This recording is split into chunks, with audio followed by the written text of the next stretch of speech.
I'm very excited to be here for what I am looking forward to as an extremely useful set of presentations. I'm Celia Merzbacher, Executive Director of the Quantum Economic Development Consortium, or QED-C, and Quantum Marketplace is a benefit of being a member and a value, hopefully, to the broader community. And we're really excited to see so many people here today. As I said, today's webinar is focusing on a topic that I think is going to be important for everyone. The services that are wrapped around any business or team in terms of being able to succeed and grow in your business goals.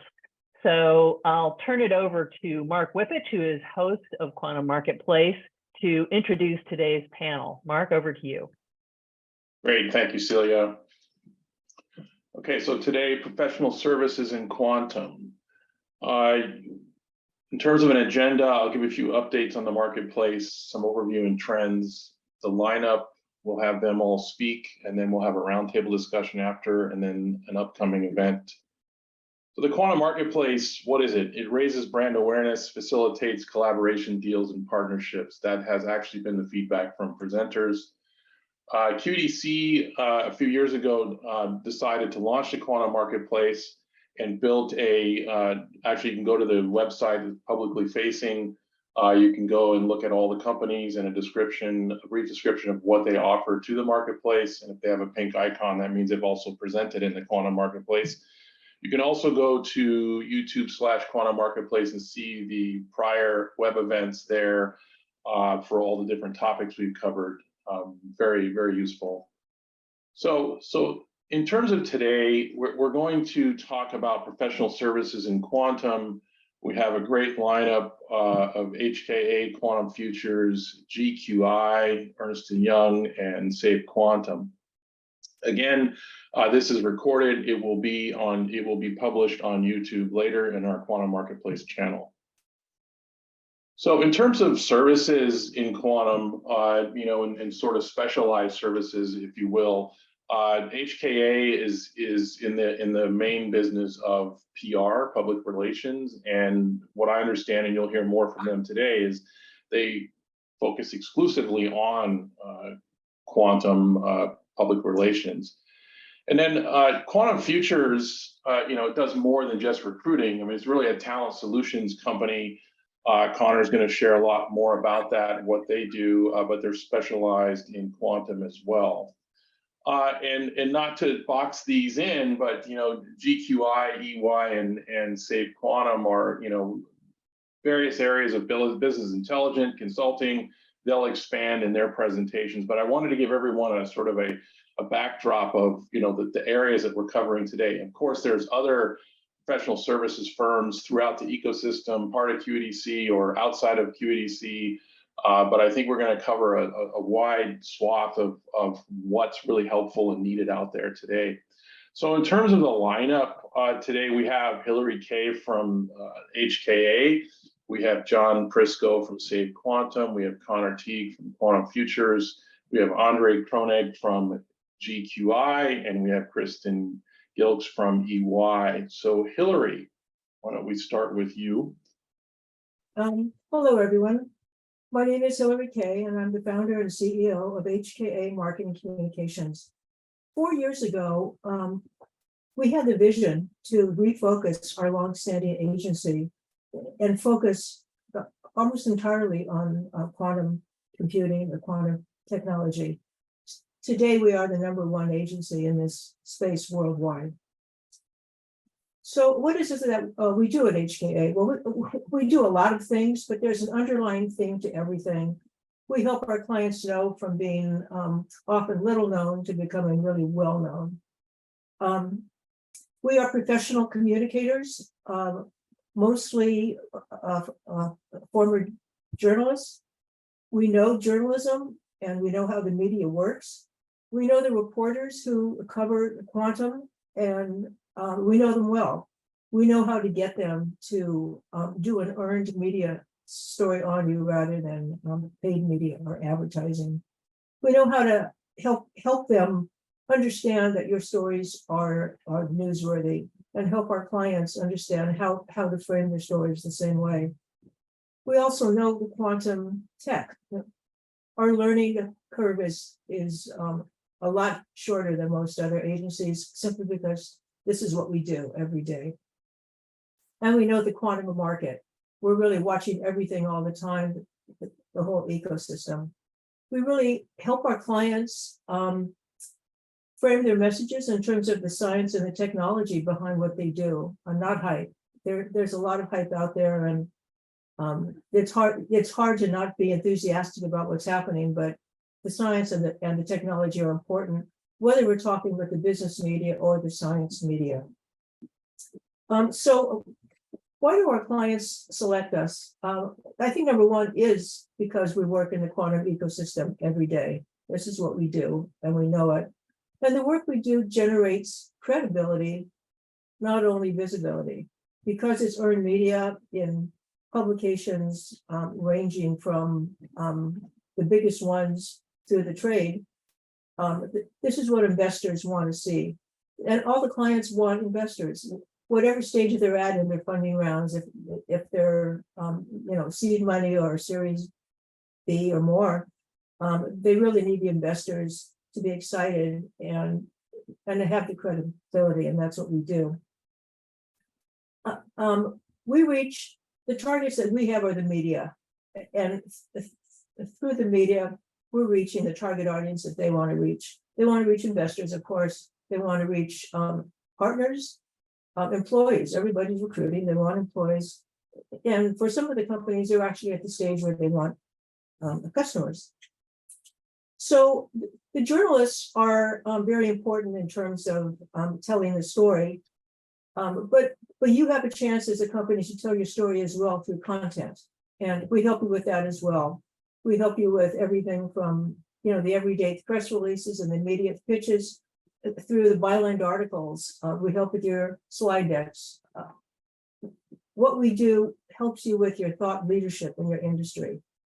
Our clients are all thought leaders, and the content really helps them to really show that. There's no time today to show a lot of examples. Our website has a lot of examples of everything we do, so I encourage you to take a look if you're interested. Here's just a few examples of a few media hits that we had earlier this year. One very recent, and these others just a few months ago, but they're happening all the time. Here's some examples of the first couple are blog posts. That's something else that's important. We work with the clients, we read the research papers, we talk with the scientists, and we understand how to write something a little bit more understandable, and that appears on their websites. These others are byline articles that have our client's name on them. It's their information, but we help them to write it in a way that's understandable for that audience, and we place them in that as well. So what is it we want? Thank you for asking.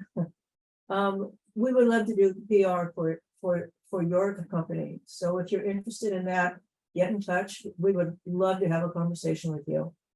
All of our business is referrals. So if you know other companies or organizations who need our help to get more known, we'd be really happy to get referrals as well. And then finally, we're relaunching a newsletter that is just all about best practices in PR for quantum. And we would love to send you that. You can sign up on our newsletter, on our website. And then, thank you for your attention this morning. Here's information on our website, as well as contacting myself or Mike Kilroy, or EVP, who you'll be hearing from a little bit later in the Q&A. So thank you. My name is Andre Koenig. I'm the CEO of GQI-Global Quantum Intelligence. And like HKA, we only do quantum. And specifically, we offer market and business intelligence and quantum technologies as to help vendors, users, a lot of governments that we work with, and investors in their strategic decision-making around this spooky technology. So we really support them in their competitive advantage, make better decisions, stay on top of new trends and news in this very fast-moving field, and in general, be a thought leader or help them make their stakeholders, a thought leader in the space. And our clients rely on us really for these strategic positioning, but also mostly financial decisions, which become very important. We also work with a lot of the vendors. Here you see some, not all, of our clients. But really the bulk of our audience members, as we call them, come out of governments, investors, and the user base, which are not listed here for confidentiality reasons. Investors, our largest audience, where we work with them on due diligence, deal sourcing, and investment closing types of projects. Everything that we do, and we offer 3 distinct products, is based on proprietary research. First example of this is reports that we author on an annual or ongoing basis. This is the Outlook report series, which once a year helps define the quantum computing hardware, quantum computing software, algorithm, safe quantum sensing space. So these are your 50, 60-page reports looking at the current and future state. Focus reports are what the name promises, a focus on subtopics such as regional programs, specific applications, and so forth. And you can find all of them online for purchase, but you can also become a member to our intelligence portal. And there you get access not only to all of these reports, present, past, and future, but also to what we call collections. And we have 153 of them. And collections bring together the best of our assets, news, data, dashboards, analysis, and other content, as well as expertise, in a landing page that we continuously keep up to date, both on technical topics that get extremely detailed and scientific, as well as ecosystem collections that look at venture capital, government programs, the startup realm, and quantum, and so forth. I've mentioned investors. Definitely our largest client base. Of course, a lot of excitement around quantum technologies, and we really have managed to become their trusted advisor, help them with deal sourcing, help them with relationships, help them make sense out of everything that happens in quantum. The largest part of our business is doing due diligence, both technical, scientific, as well as business and financial, on deals, and we're currently doing that on a $150 million investment round. And we try and hope to put some of our own money in a very small way along other investors into these deals. So that is a very significant effort that both startups in quantum, but also investors in the space rely on GQI to help them move forward. What we are looking for is decision makers in quantum. So if you are a vendor and you're looking for help with your positioning, differentiation, or strategy, we also write a lot of custom reports. We have the largest, by far, newsletter in quantum with 17,000 subscribers. Please give us a call. Users, of course, and we work with many of the Fortune 500 companies in the space that are looking to make strategic decisions, strategic investments, or use case discovery. Investors, recurring theme here, of course. Happy to work with any angel, VC, or even private equity investor. And of course, governments, where we work at the federal, regional, defense, and intelligence level with assets and content on different regions, different product roadmaps around the world. We look forward to discussing this with you. We're easy to find online on LinkedIn and Twitter, and you can scan our website and reports and the QR code here. Thank you so much. I'm John Prisco, President and CEO of Safe Quantum, and we are a consulting company. We work primarily in the field of post-quantum cryptography, quantum key distribution, and quantum networking. We provide international consulting services to Toshiba in Japan, fintech companies like JP Morgan Chase, in telecommunications, Verizon and their 5G networks. And I've also been a panelist in the National Science Foundation, really working with having funding decisions made. I'm a member of Forbes Technology Council and publish about one article per month over the last 3 years.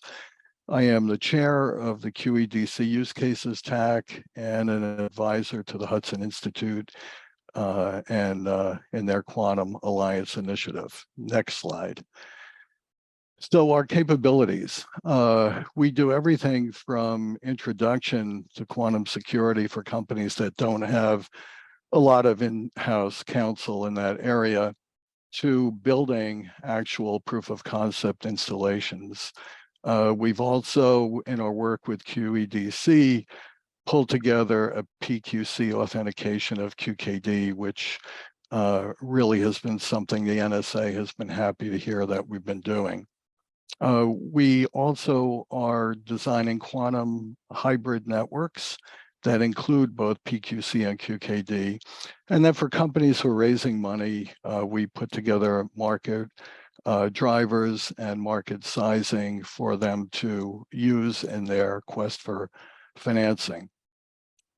One of the things we like to do is something very basic with having a company determine what their data is about.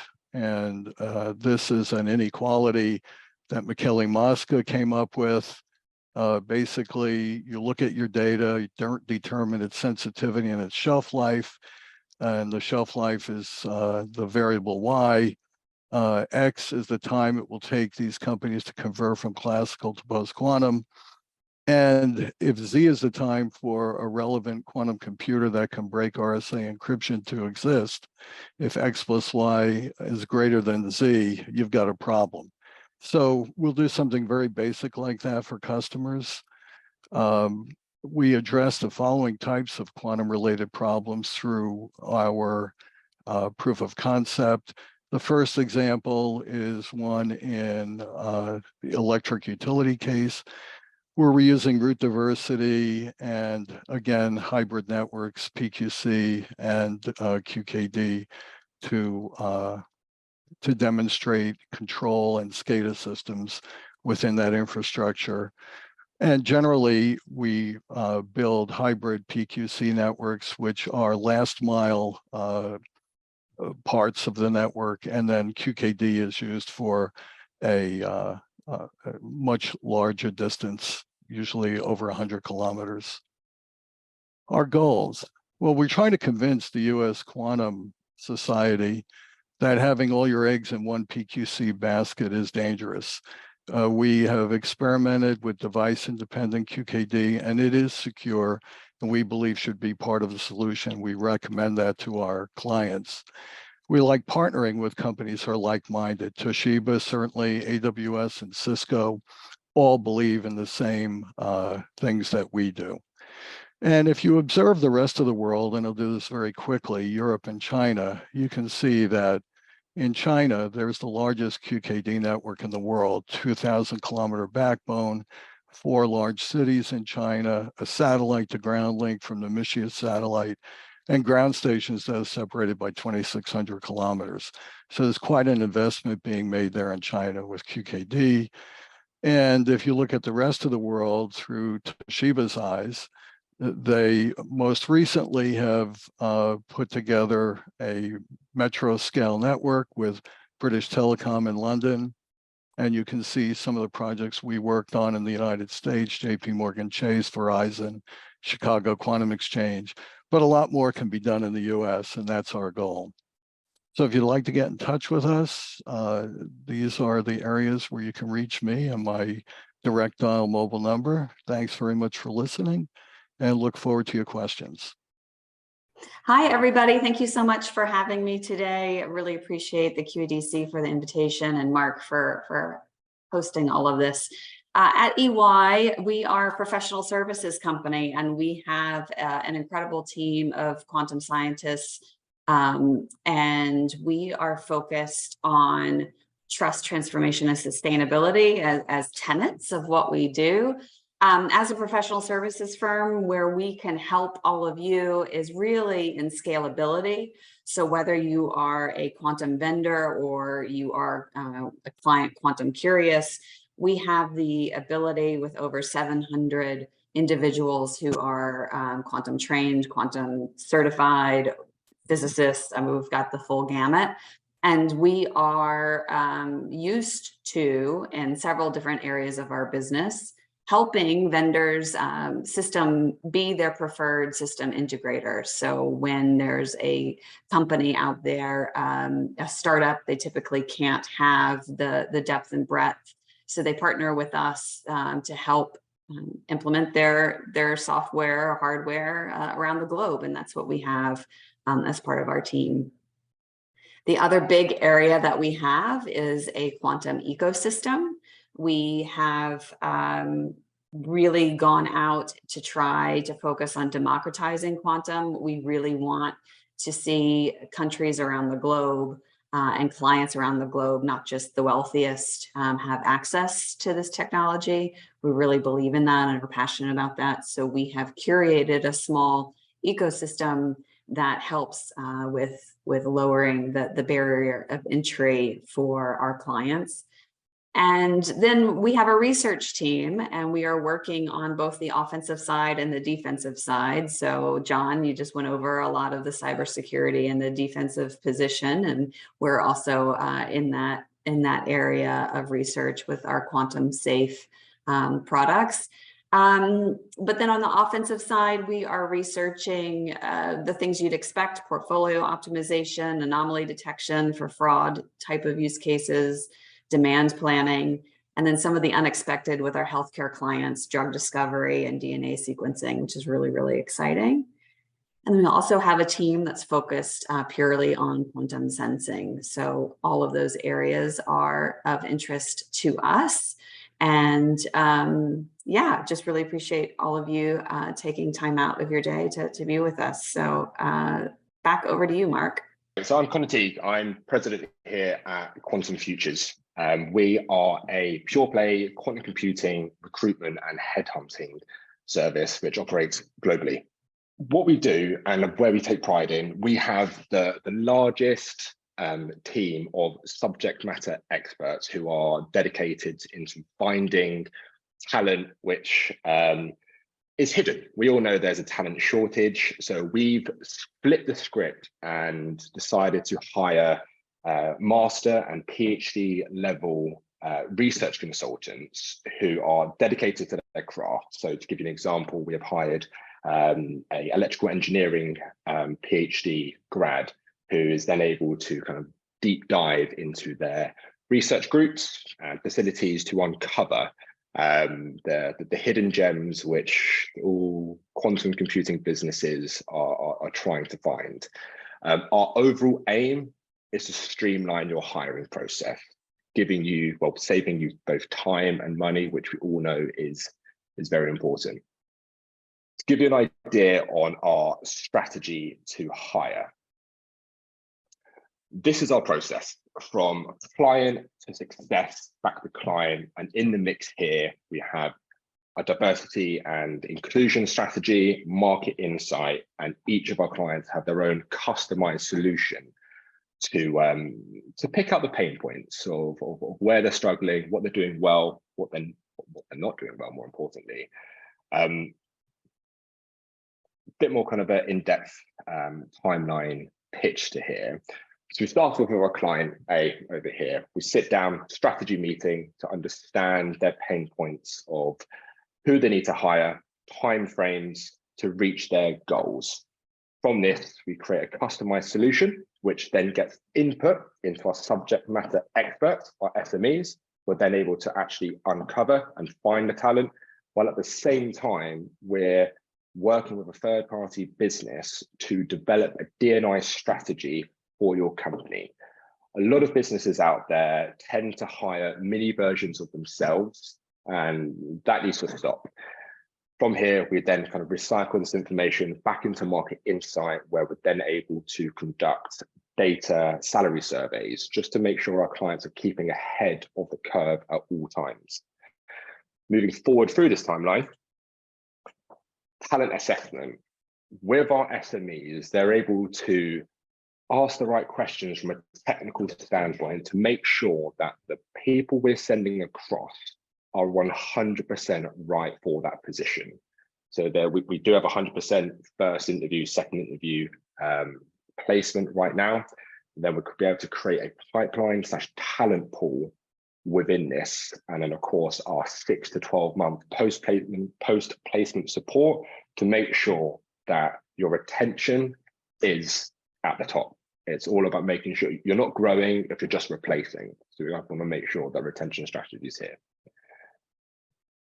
Here's a bit of an org structure, just to kind of give you an idea of how we plug in our subject matter experts into your dedicated department. And here's to kind of give you an idea of the software, hardware, cryptography, and C-suite board level here.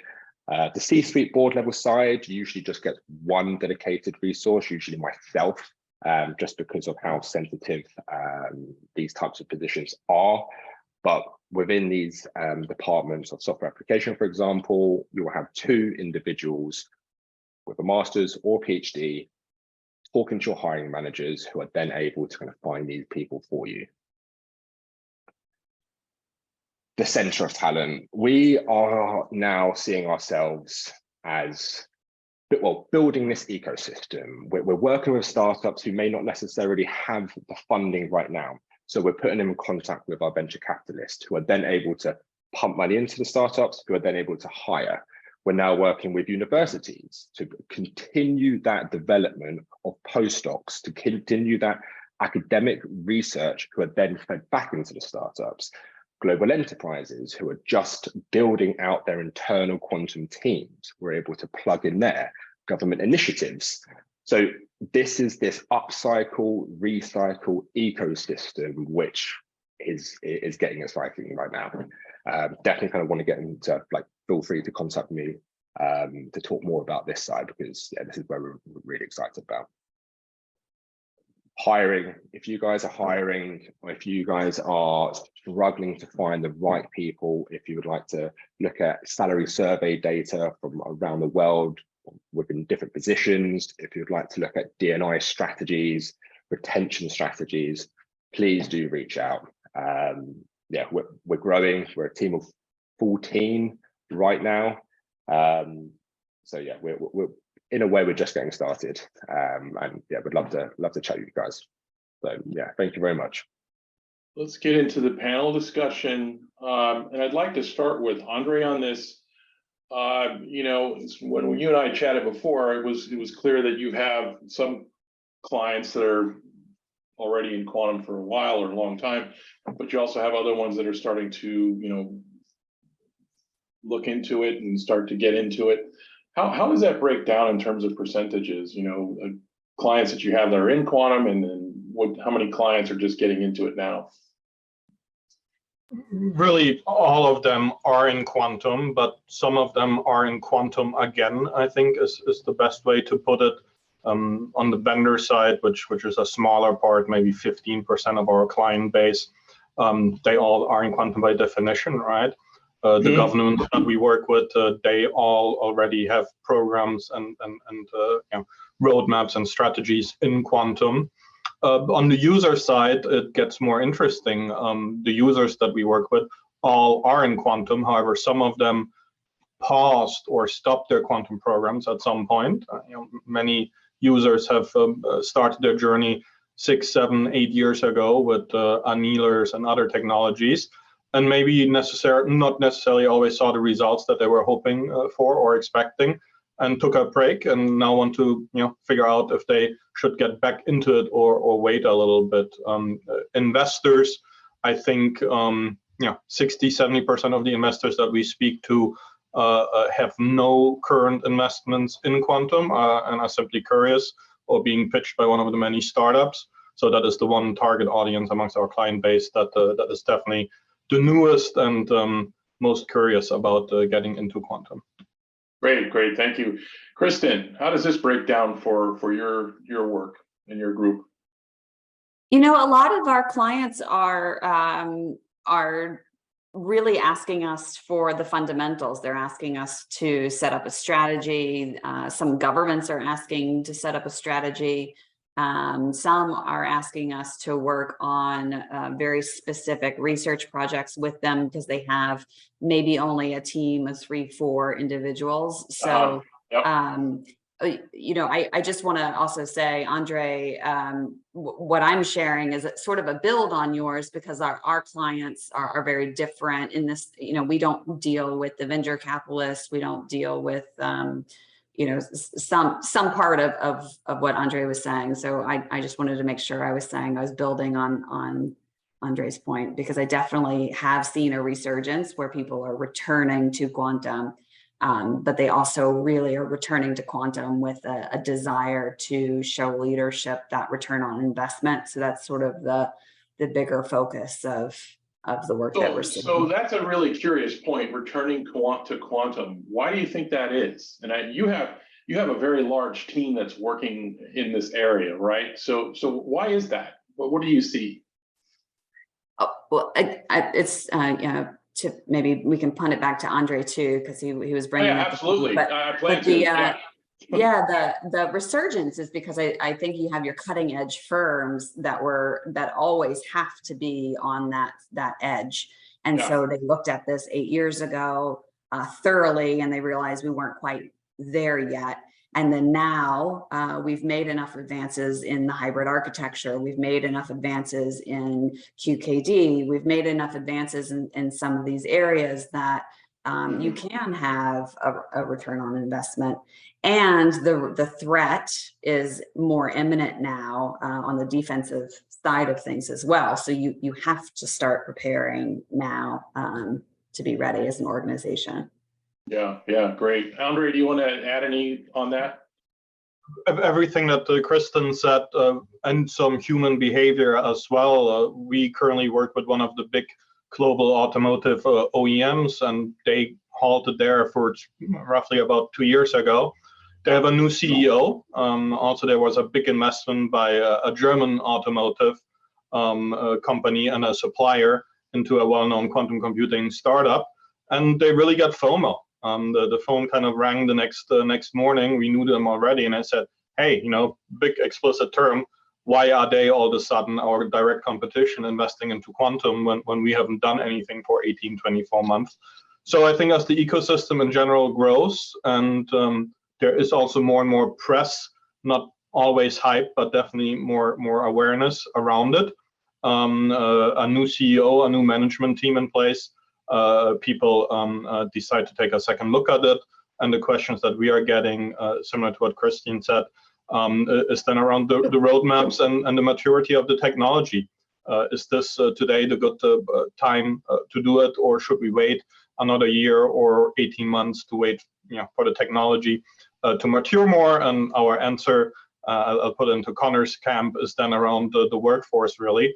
Even if the hardware roadmaps are still a little uncertain, we think they are not as far out as many others might believe they are. But even if you do, you have a workforce, supply issue there, and upskilling your own team, training your internal teams and your partners, or hiring them, if you give Connor a call, is something that needs to start today. Otherwise, you'll be too late.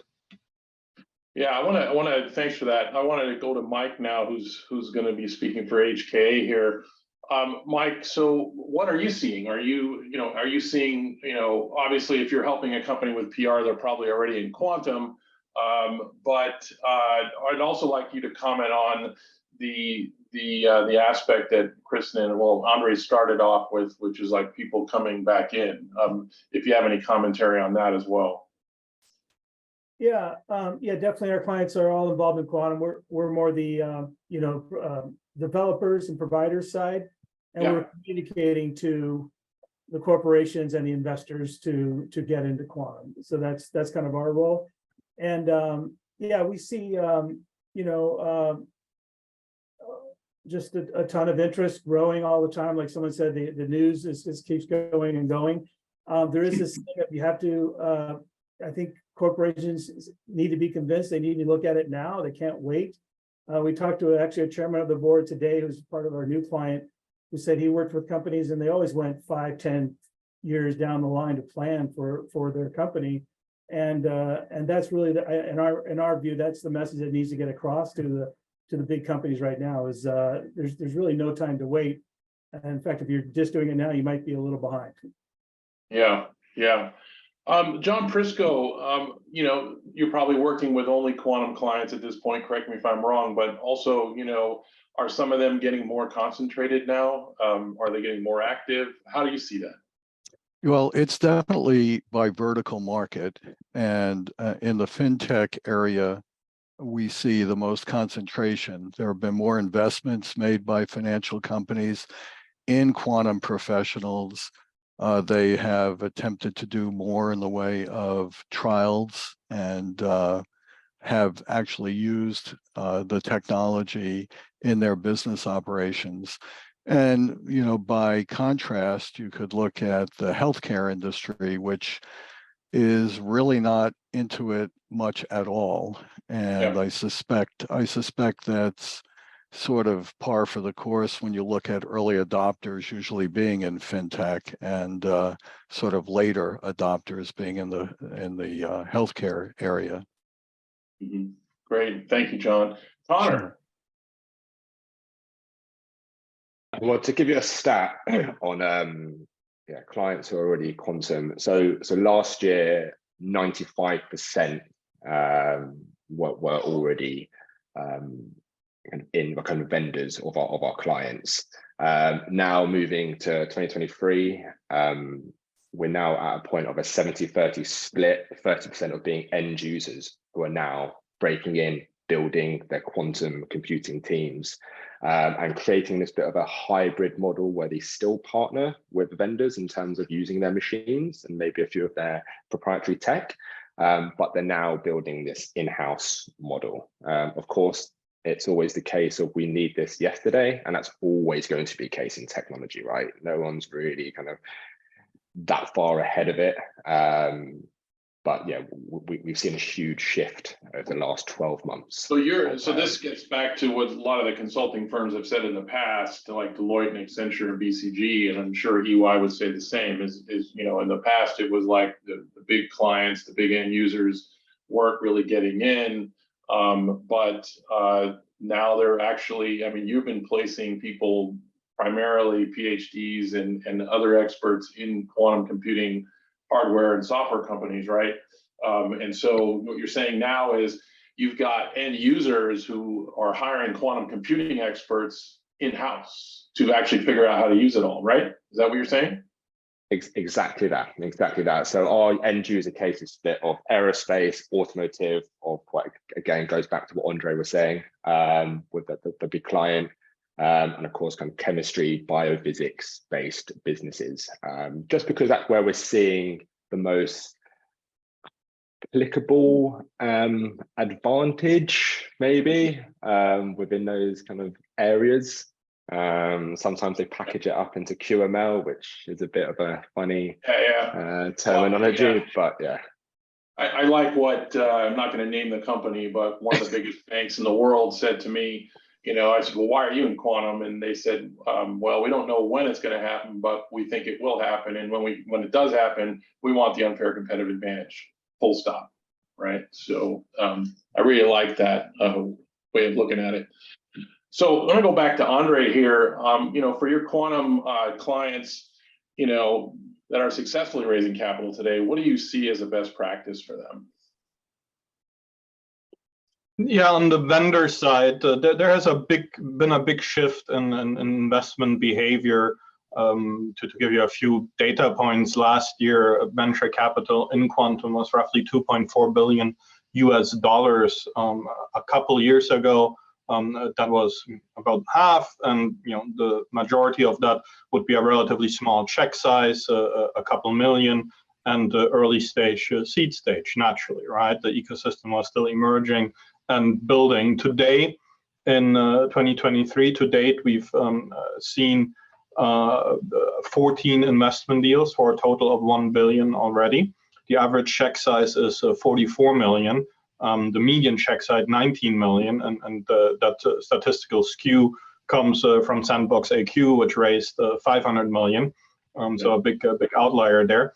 But what we see is that the capital is increasingly betting on, you know, making the existing chips on the table pay off, and less on new projects.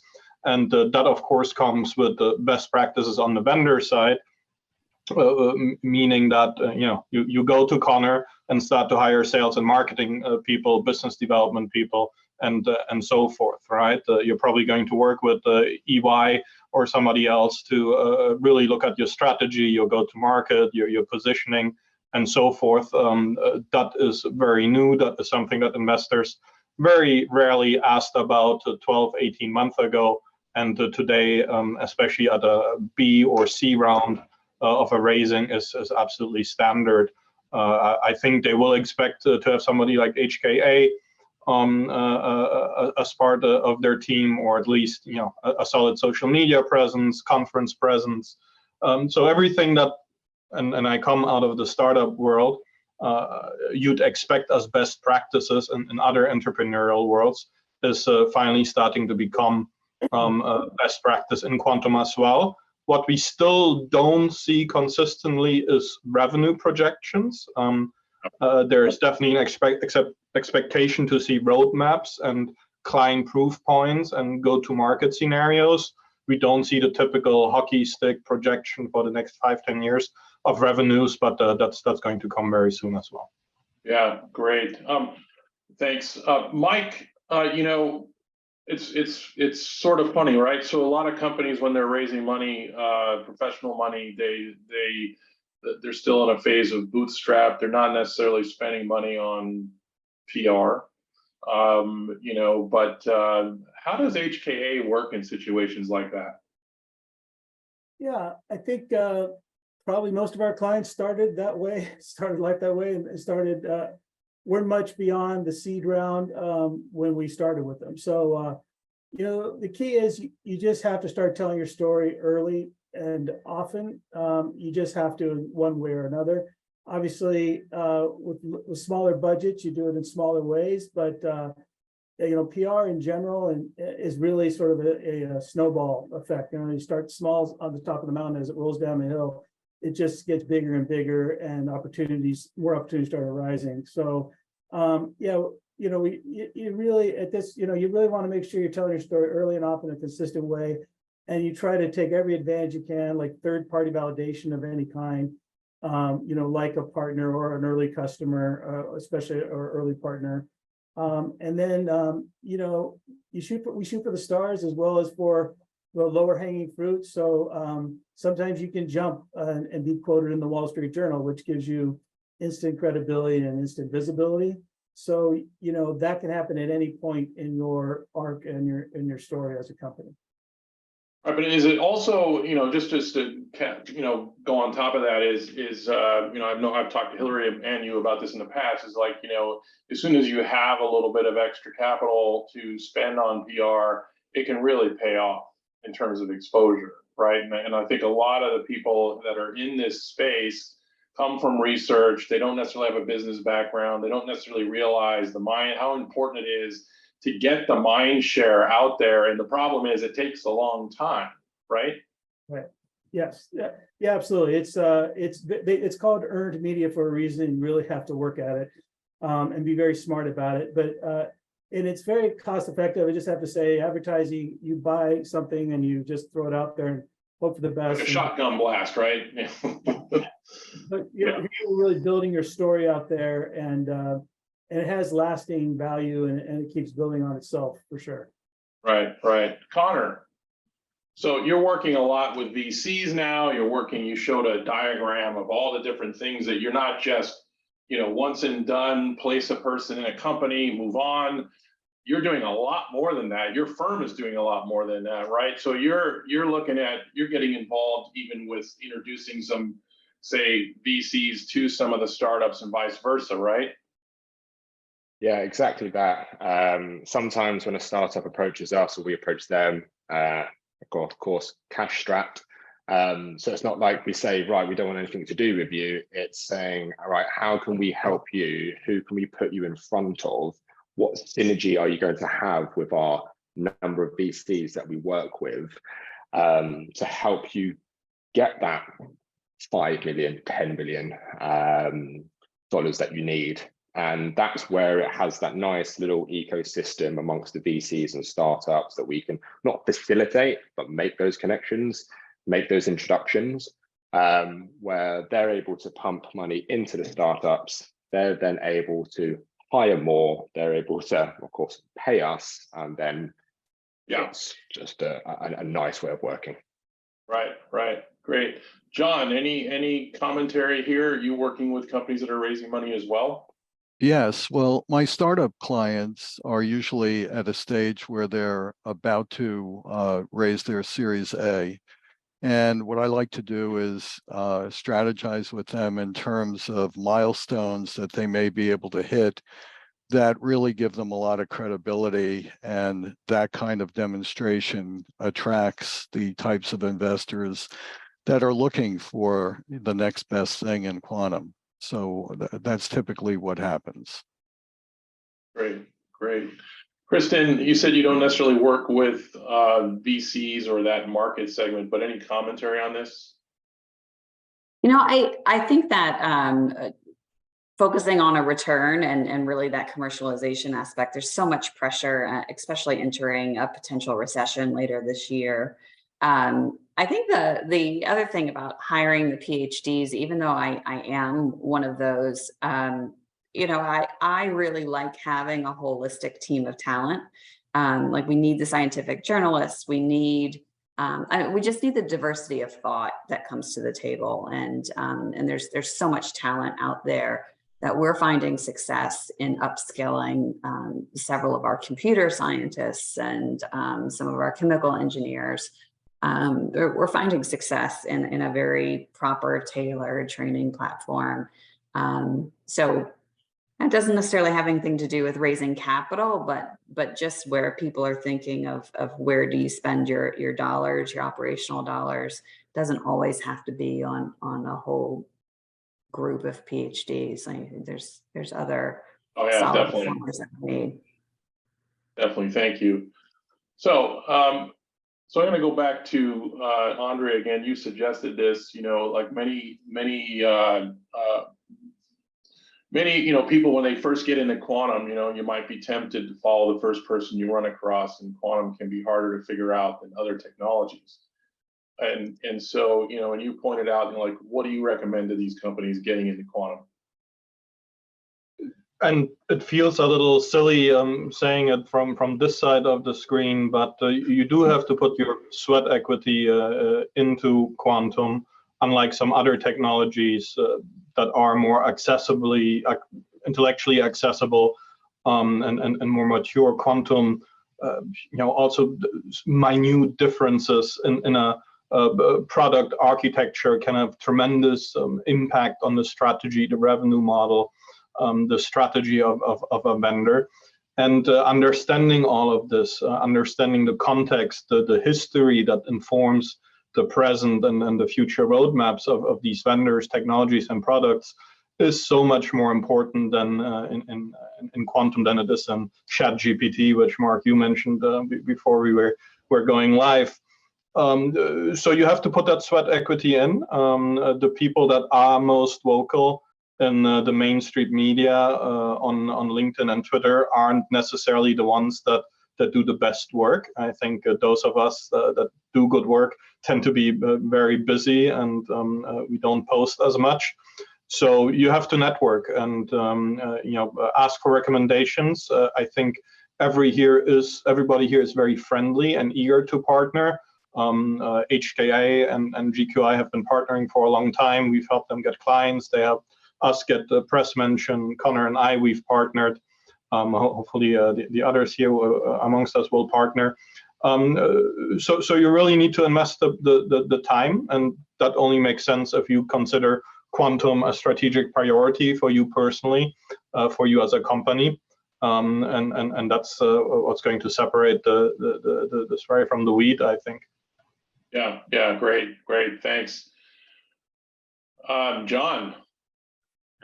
Yes. Well, you know, I think we're at a very interesting time in quantum. There are no real standards that have come to the forefront. You know, it's certainly the case with the PQC work that NIST is doing. You know, it's about a year away from being a standard. And all the other technologies are either nascent or have a 10-year development cycle ahead of them. So it's really quite difficult to figure out, who you're going to run across and who you're going to hitch your wagon to. And it's especially going to be this way, I think, for another 5 years or more. Yeah, great. Thanks, John. Kristen. So yeah, I really, I think watching YouTube videos, participating in some of the material that QED-C publishes, these are all really, really easy ways to start learning and getting involved. There's training platforms that are out there. I think that there's so much available to read that's a really great way to get started, and calling any of us on this call today is also a really easy way. I was just putting in the chat that agreeing again with what Andre was saying. Working together is everyone's objective to advance the sector. There's obviously national security implications behind what we're doing, so we all really want to do this for the good of the world. And so you're not alone. Definitely think that taking the first step is really critical, and just reading and getting comfortable with who some of the players are in the market.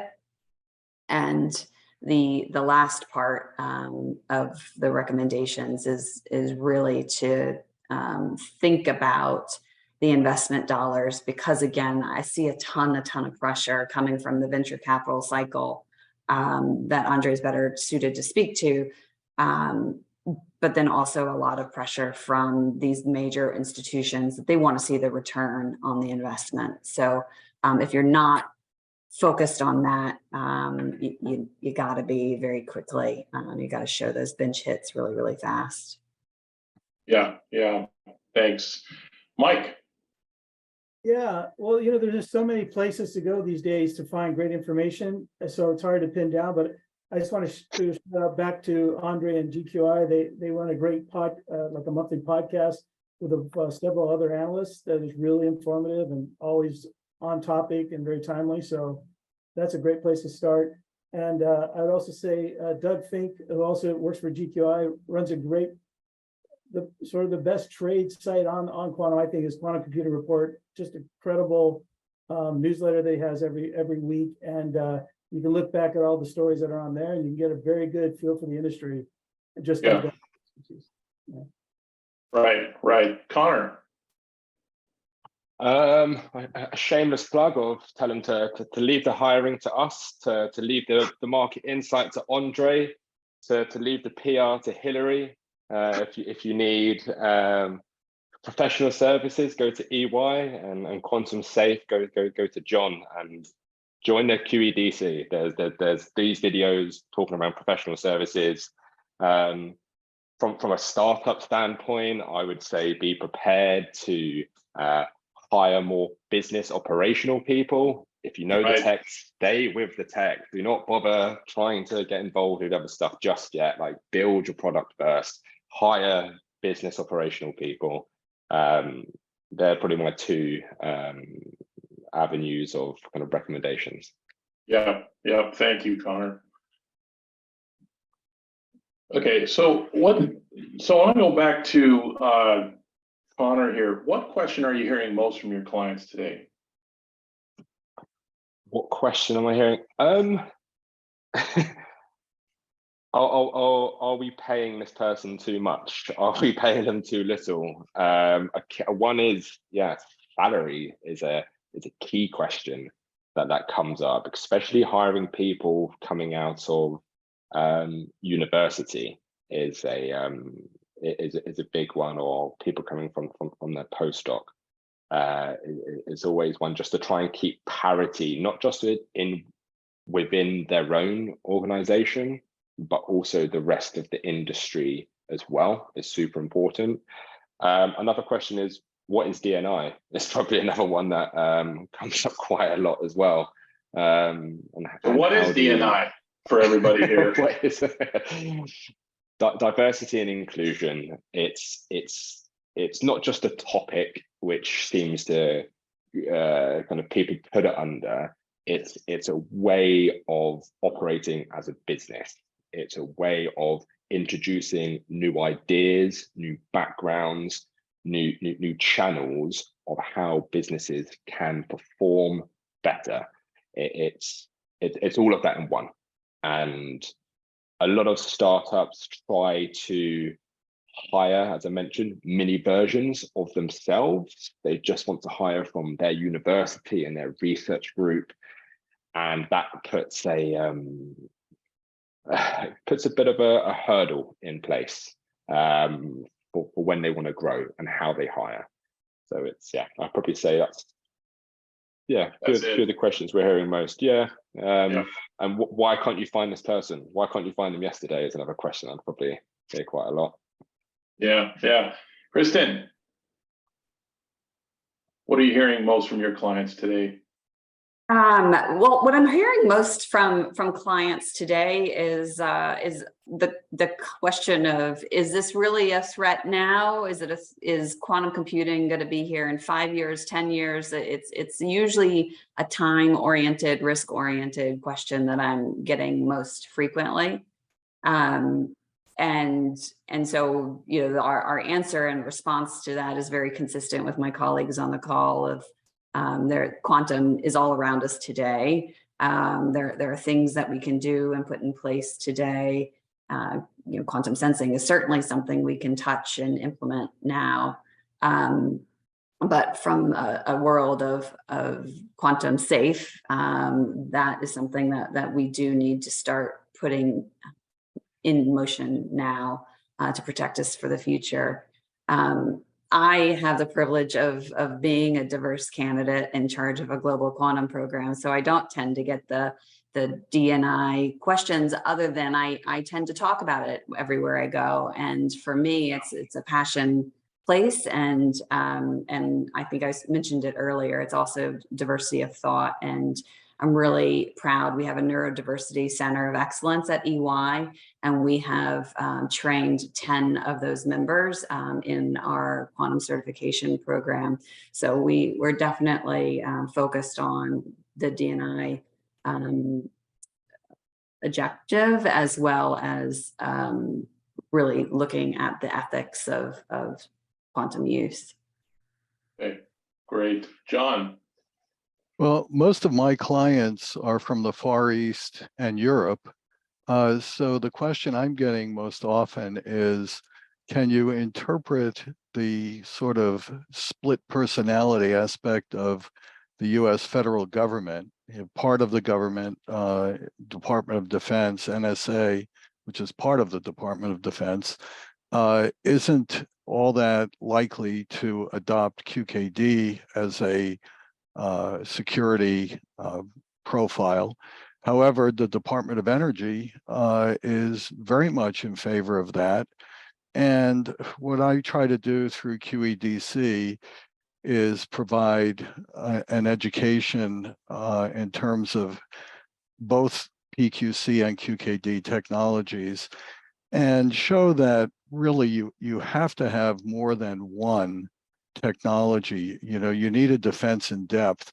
I ran a cybersecurity company for 11 years before getting into quantum, and every company that had cyber issues insisted that there be multiple technologies that had totally different failure mechanisms. I think the same is very true for quantum security, and you know, we're trying to get that message across through our clients and advise them how best to navigate the federal government as a client. Mm-hmm. Thank you. Mike. Yeah, you know, it's funny, since the very beginning, we've been in quantum and we had clients from all over the world. Their first question was, how do we get into TechCrunch?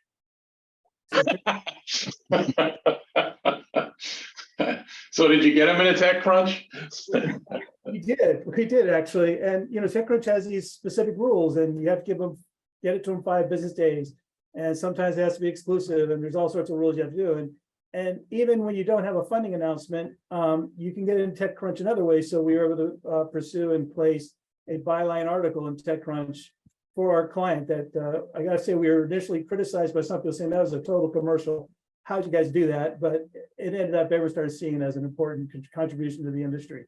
So yeah, it's really about that. I just want to say one more thing about PR that I've always found incredible and amazing and kind of fun is PR is a great equalizer. So you know, Google and IBM dominate the coverage really in quantum to a large degree.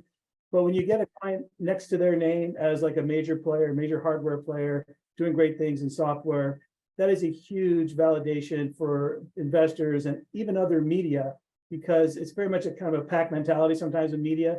They read each other's stories. If they see your name, your company's name next to a major player, helps them think like, you know, I should be covering these guys as well.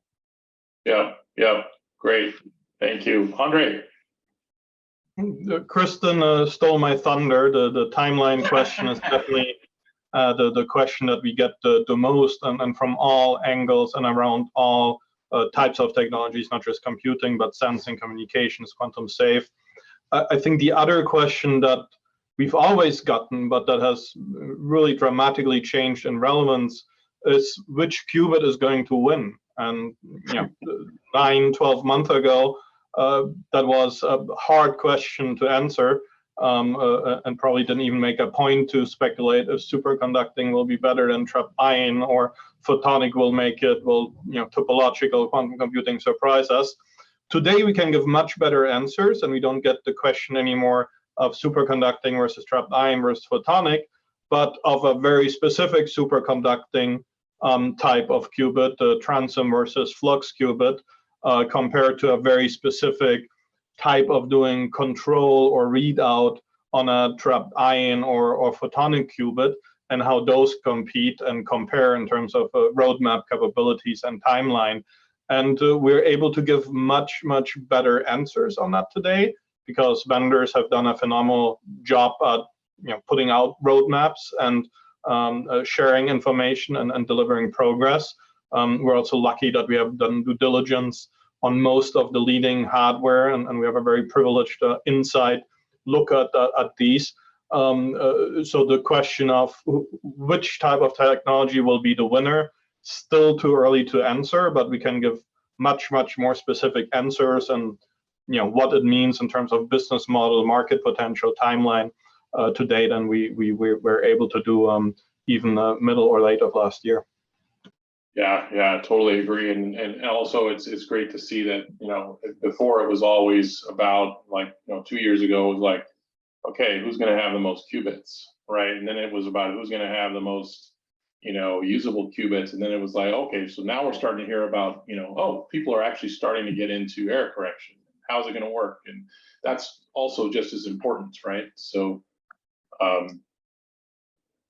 okay, so for everybody that's presented today, you know, sort of how can you potentially partner with each other? It sounds like some of you already partner with each other, but Andre, you know, how do you partner with, say, others on the panel here? Because I think one of the things in quantum is there's a lot of individual companies, and there's, I mean, you said there's like over 900 companies, you know, if you count all the companies in quantum or doing quantum, plus the companies that are in the, say, value or supply chain, right? So how do these companies partner more? It's not necessarily when, you know, a deep tech, not all companies think that, oh, you know, I'm going to do everything myself. Some say, oh, I am going to do everything myself. But how do you see that?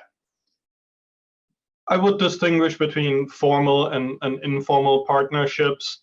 Our informal partnerships, and that's certainly the case with the HKA and Quantum Futures, you know, have been very fruitful, where we're able to exchange clients and you know, as I mentioned, some media placements. Connor and I, we've exchanged data, and I hope we'll be doing more. We're talking to some of Kristen's competition, and hopefully we can have that conversation with you rather than your competition about, you know, bringing intelligence to you that maybe isn't the core of your activity, but can inform some of your deliverables and reports, and those start to be more formal relationships.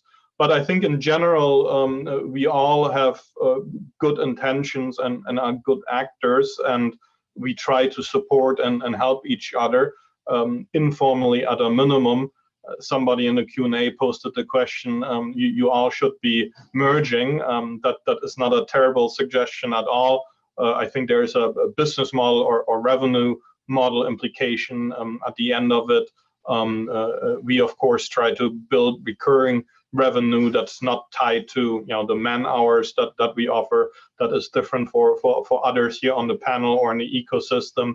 So those are some of the considerations that you have to look at.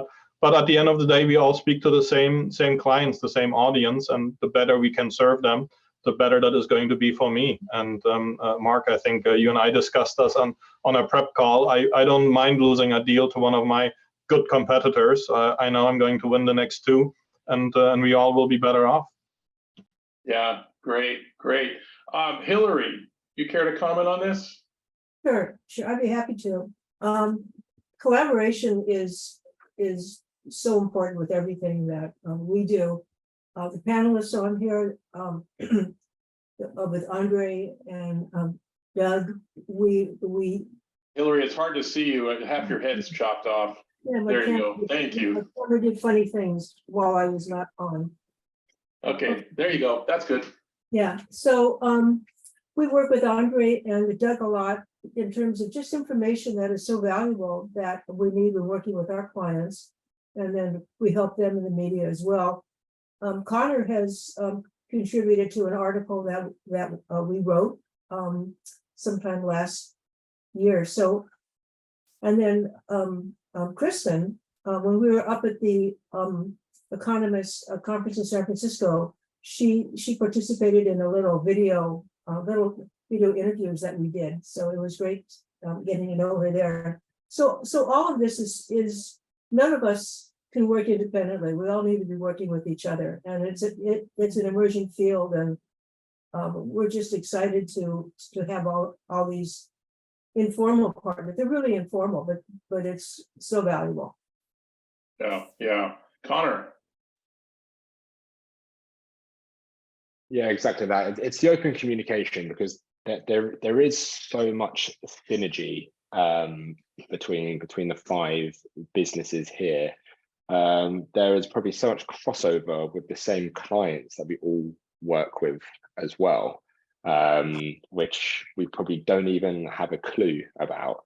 So there could be a get together where we create some type of quantum framework around how 5 different types of businesses kind of come together to have this overarching verbal framework of what quantum computing looks like from a professional service point of view. Who knows? But there's definitely potential here. And as Andre said, we've collaborated a few times and kind of made some kind of comments for Hillary, part of that blog post. So yeah, I'm looking forward to when we can all get together. Great. John. Yes, well, we're fortunate to have a real example of partnering with one of the presenters today, and that's EY, and it's the project in London with Toshiba and BT, and EY is a partner on the fiber loop and has their data being secured with QKD. But that type of thing, I think, can be repeated in North America as well. Okay, great. Thank you. Kristen. Yeah, I look forward to partnering with everybody. I think I put it in the chat, same thing that my colleagues are mentioning, that this is too small of a sector to do this alone, and everyone working together advances the community at large. So I think there's definitely incentive to work together. And John, I look forward to repeating that great work that we're doing over and over again, and working with everyone else on this call moving forward. Great. There was a question in the chat. I'll put this to Connor first. I'll just give the spirit of the question is, what do you think about the various spin-offs of high-tech businesses in quantum, say, Alphabet and others? Oh, you're on mute. As in, are they covering their back from a financial point of view? Such as IBM spin-off, Alphabet spin-offs of Sandbox. I think it's good that they've built separate businesses for quantum computing. I think it's important that it's not just a little department in IBM or in Sandbox, which is just exploring what they can do. These are practical, large businesses now who are seen as separate entities away from their kind of overarching holding company as such. So I think it's great. Difficult to work with. I don't think we've kind of come close to Sandbox or IBM or anyone like that.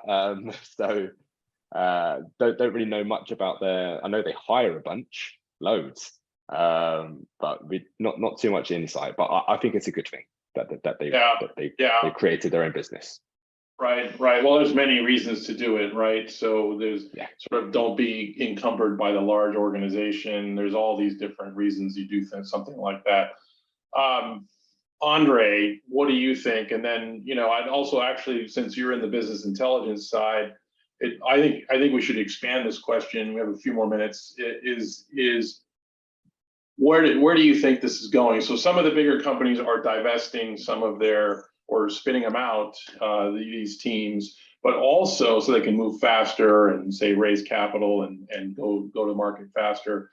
But also, what do you think about companies being acquired and roll-ups starting to happen?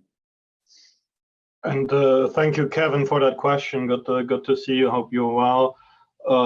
We know these companies very well. Most of them are our clients. I don't think, pardon me, that there is a strategy behind all of these spin-offs yet. They have been rather opportunistic. For Honeywell, I think it was a cost management driven decision.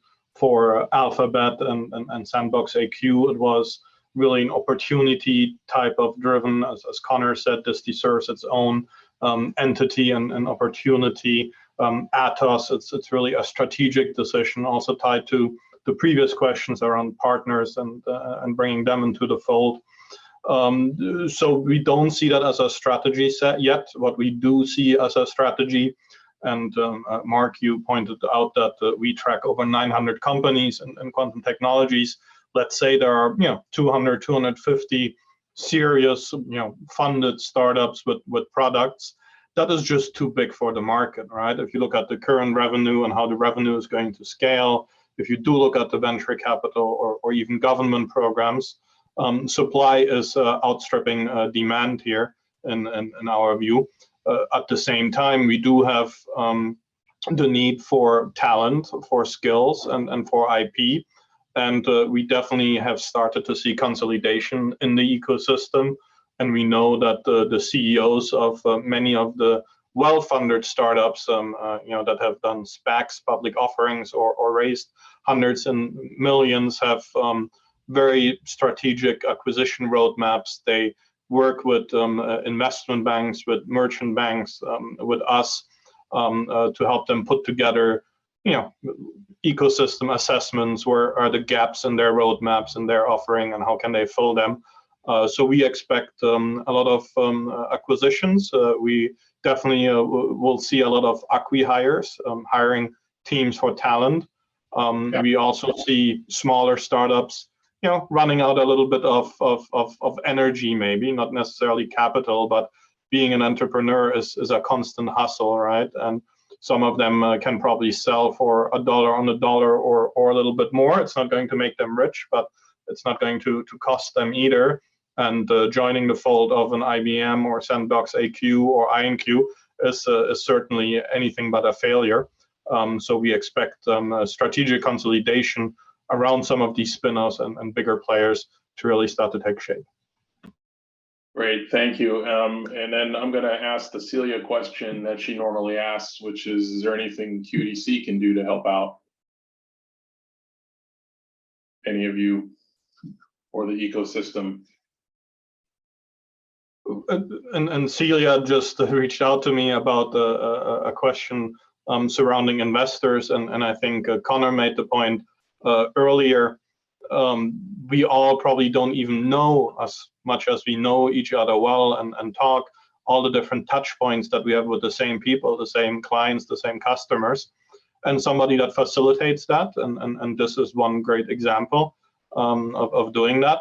Will be hugely beneficial to the ecosystem. So this kind of matchmaking and facilitation of communication, as well as we know each other and as much as we talk, we're all very busy and heads down. That is extremely helpful. Yeah, agreed. It's mentioning QED-C and the other members and saying, hey, we're part of this great system here. Why aren't we partnering? Like this is what we can offer. Like this is the perfect place to do it. Like already I've just LinkedIn, I've got 8 different requests with potential leads there as well. Kristen has kindly got me a private message as well where there could be potential opportunity for our business. So already in a space of an hour and a half from these marketplace activities, there's a bunch here, but it just comes back down to that open communication. Let's shout about who we do partner with. I know a lot of it is signed under NDAs anyway, we do have to be careful, but let's make sure that we are kind of providing other businesses an opportunity to also work with our clients. Yeah. Any other comments, Mike? Well, I just want to say that this has been tremendous. So this is a huge benefit, I think, to all the teams here. And just from a PR perspective, one thing we would love, Hill and I have talked about QED-C, would love to see them do more is a little more, even more proactive PR out there. I don't know if there's a chance that Media Love's a third-party nonprofit, right? And that's kind of what, QED-C is more or less. So it has a lot of credibility, what it says in the marketplace. So just to throw one suggestion out there, we could be more aggressive. It could be more aggressive in like commenting on the industry and giving context for editors and writers out there. Yeah. Well, we'll just stay on. We'll go.